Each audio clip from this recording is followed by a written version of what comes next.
Hello everyone, it's Exo Man, and I have something very important that I want to say to you today. So listen very carefully. Itten ditten, little kitten, oten doten, little boten. It's skiddly odo, bodo, skideatin dot, what and chew. It's skiddly oten doten, bodo, skideatin dot, what and chew. Well, I'm paraphrasing, and I said most of it right, but that's something that I say to myself every now and then, and I learned that 45 years ago, and I learned it because somebody cared enough to teach it to me, and that somebody, well, it was some men in a camp. And let me tell you how this came about. In 1972 thereabouts, my family, my mom was raising three of us, and we were very poor, and things weren't going real well, and things went from bad to worse, and we were involved in a terrible, a really bad car accident. And then we moved from one rental shack to another and wound up in Kenner, Louisiana. And when I was living in that rental house, someone knocked on the door, and my mother answered the door, and there was a state trooper. And of course we thought, we wondered which one of us was in trouble and for what, and it turned out that the state trooper was there for me, and he was there to extend an invitation. And the invitation was an invitation for underprivileged boys to, I got an invitation as an underprivileged boy to a boys camp that was organized and run by the state troopers. And so this man was not just giving me this invitation, he was giving me his time. And he was going to be my camp counselor for the duration of this camp. And other people had given their money to make this possible. And I guess it changed my life, and it took many years for that to really manifest in my life. Sir Francis Bacon said of charity, he said, "The desire for power in excess caused the angels to fall. The desire for knowledge in excess caused man to fall. But in charity, there is no excess, and neither angel nor man is in danger by it." Yes, those are words to ponder. And some say, it's better to give of your time than of your money. It's more meaningful. And while it is very meaningful, and it was very meaningful to me as a child when people helped out and got involved, it's also helpful to help those who can do that. And some of us, are not in a position to give our time, and some of us are. And when you give to charitable organizations like those, you are in a sense giving your time if you work for your money, and you're facilitating other people to give their time to help out, if that makes any sense. But I just wanted to talk about this today because it comes to me often. I'm reminded of that young man. His name was Ed Holzendorf, and I owe him a debt of gratitude. And I haven't seen him since then, and I don't know if I got to properly thank him. I was pretty overwhelmed by the experience. I was very apprehensive, while at the same time joyful, to be going out in a bus into the far out into the in the boonies, of southern Louisiana, to this camp where I would spend, I don't even remember how long, it must have been a week.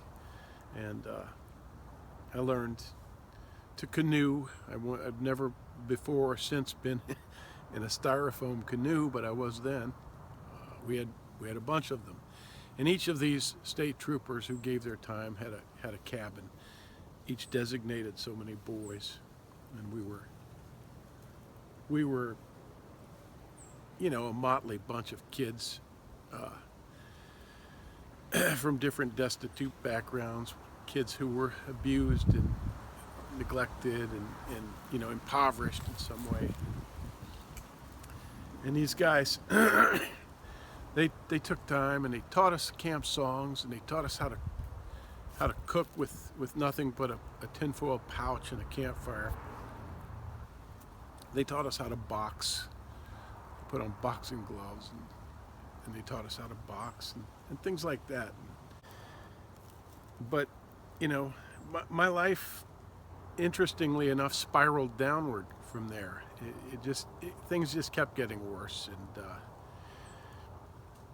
I would come into conflict with men in uniform, with police officers. I was beaten by police officers, and I've been misbehaved as a child. I had done foolish things, and been run down by the law. I'd been in fights and places I shouldn't have been, and all kinds of things as a street kid would get involved in, and so suffice it to say, I had my share of conflict with the law.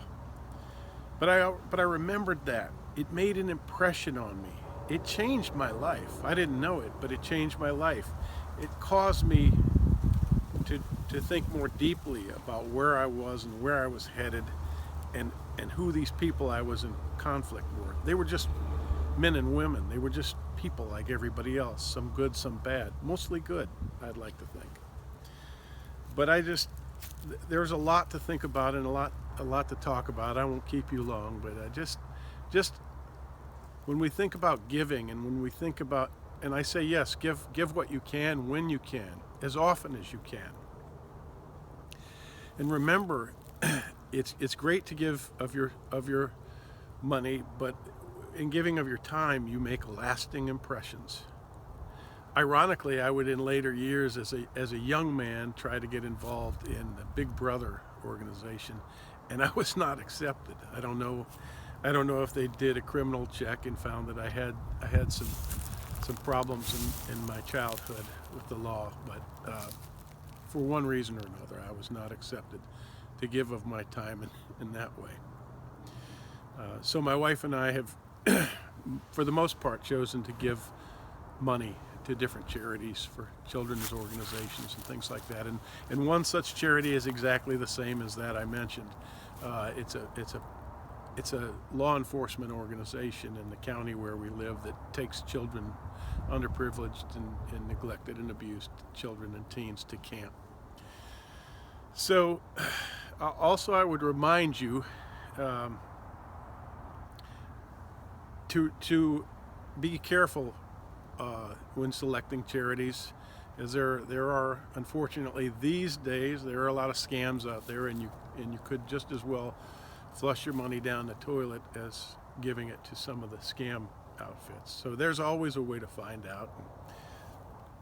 There is a website called charitynavigator.com that my wife and I use. I believe that's the address, but look up Charity Navigator, and you can easily score these organizations, many of them, and find out a little bit more as far as vetting who you're giving to.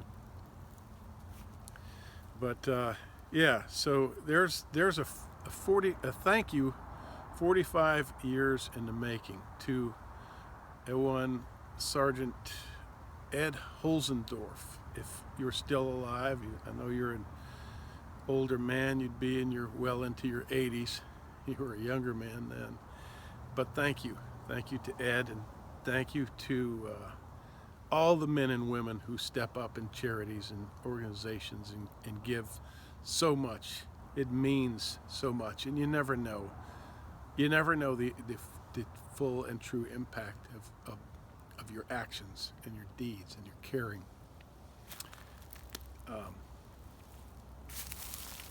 You know, you get a silly old guy like me remembering a camp song like that. That's significant. That's pretty funny. It's ironic, isn't it? And I say that to myself quite often. Even my wife knows that camp song. But it's a never-ending cycle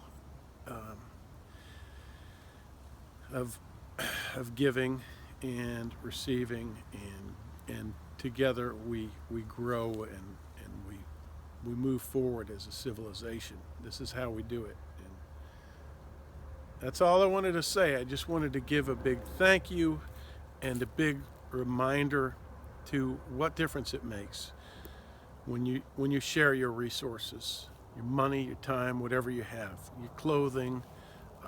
Make sure you give your clothing to the right companies, your clothing and used belongings or whatever you have.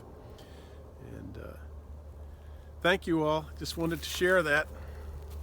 I wish you all well.